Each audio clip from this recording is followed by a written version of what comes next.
Listeners, Kominfo mengancam akan melakukan pemblokiran terhadap sejumlah aplikasi jika hingga batas yang ditentukan perusahaan terkait belum juga mendaftarkan operasional bisnisnya ke Kominfo. Berikut informasi selengkapnya untuk Anda.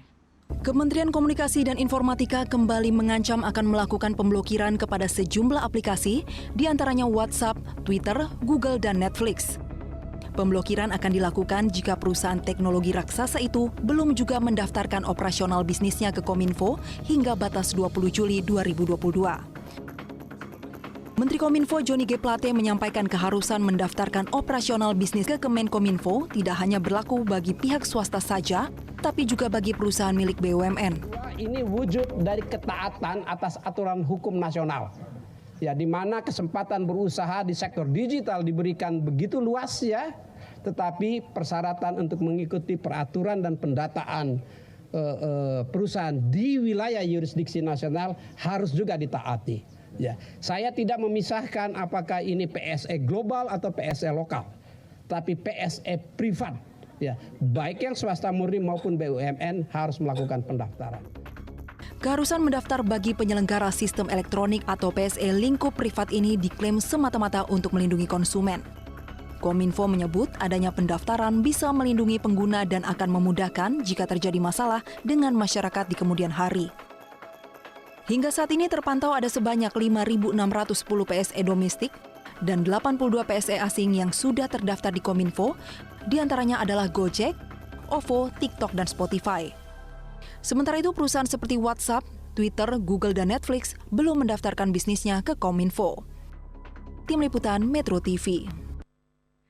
Dan sekarang sudah ada MJ Listeners nih yang gabung dengan kami melalui sambungan telepon untuk memberikan tanggapan terkait Kominfo mengancam akan melakukan pemblokiran terhadap sejumlah aplikasi. Kita langsung sapa saja. Halo, ini dengan siapa dan dari mana? Halo, saya Vanessa dari Jakarta. Oh, Vanessa, oke. Ini aku mau nanya nih, kamu termasuk sering main media sosial nggak? Hampir setiap hari terhubung dengan media sosial sih. Oke, biasanya kamu sering buka medsos apa nih?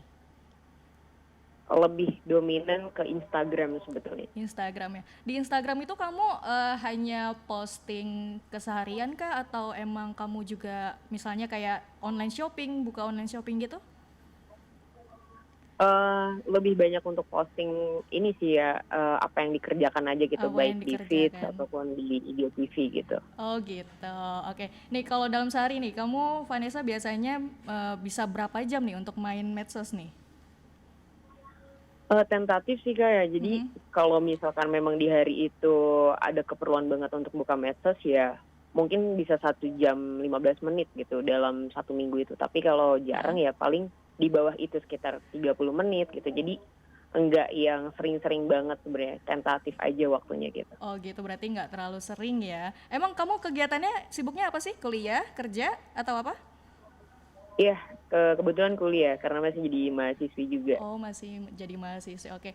Tanggapan kamu gimana nih Vanessa terkait Kominfo yang akan memblokir sejumlah media sosial? Oke, mungkin ini aku coba tarik dari kali pertama tahu informasi terkait Kominfo akan melakukan pemblokiran ya. Iya, oke. Jadi kan memang dari awal berita ini naik kan headline-nya adalah Kominfo akan memblokir WhatsApp, gitu, Instagram, TikTok, bahkan Netflix juga gitu. Nah, tapi di sini dari Kominfo pun tidak menjelaskan sebenarnya apa sih yang menjadi urgensinya gitu dan pihak mana yang sebenarnya dituju secara spesifik.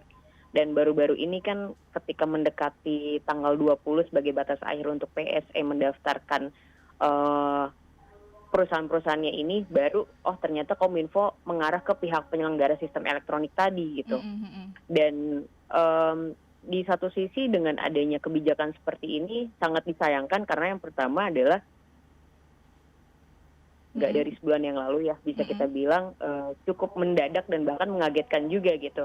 Mengagetkan bukan hanya di satu platform tapi di banyak platform gitu, sehingga di sini menimbulkan asumsi publik Kominfo tuh kenapa gitu kan, urgensinya memang ada apa, case-nya apa gitu kan. Dan pada akhirnya mereka mulai membicarakan tentang PSE dan kalau dilihat juga ini bisa menimbulkan dampak positif dan negatif sih sebetulnya. Positifnya yang pertama, oke lah kita memang akan tercover dengan undang-undang ya. Tapi di sisi negatifnya kita jadi nggak tahu nih batasan privacy kita terhadap medsos kita itu sampai mana, karena kan semua akan record ya, akan record by system gitu. Jadi misalkan apa yang saya sering lakukan di medsos pun bisa diketahui gitu, bahkan mungkin dari kakaknya juga dan banyak orang juga. Jadi negatifnya di sini adalah kita bisa lebih waspada jadi kayak waspada takut ada penyalahgunaan data privacy yang mereka record gitu. Oh gitu. Berarti menurut kamu juga Kominfo kurang informasi kenapa sih mendadak akan melakukan pemblokiran seperti itu ya? Iya. Dan poin utamanya adalah meskipun yang ditujuin adalah pihak si perusahaannya, tapi harus digarisbawahi bahwa target perusahaan ini adalah masyarakat luas gitu. Jadi gimana caranya masyarakat juga dapat diedukasi gitu terkait pemblokiran ini. Jadi jangan serta-merta tiba-tiba ada berita untuk memblokir tanpa ngasih tahu nih apa gitu, edukasi dan yang digalakan. Itu sih Kak. Oke, satu. Dan sekarang sudah bergabung lagi nih MJ Listeners di ruang interaktif kami di 021583999123.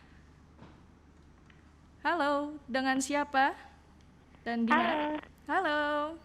Dengan Septian di Yogyakarta. Oh, Septian di Yogyakarta. Septian nih, aku pengen tahu tanggapan kamu terkait Kominfo akan melakukan pemblokiran sejumlah media sosial. Apa nih tanggapan kamu?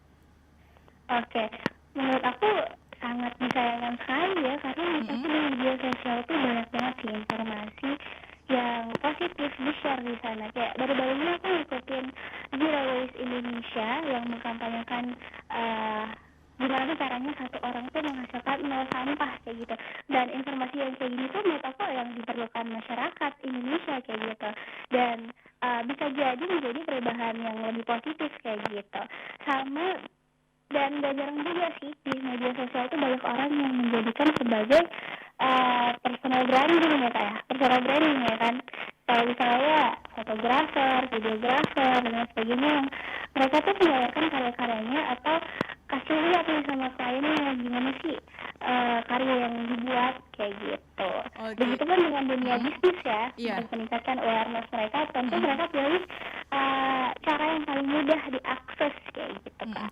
Tapi kamu Septian, Septian kan ya benar ya? Septian, kamu sering main media sosial kah? Iya dong, aku sering main. Oh sering, berapa sering nih kamu buka medsos? Misalnya sehari bisa berapa jam atau setiap saat nih? Setiap saatnya mungkin update status ya Kak ya. Wow, update status. Oke.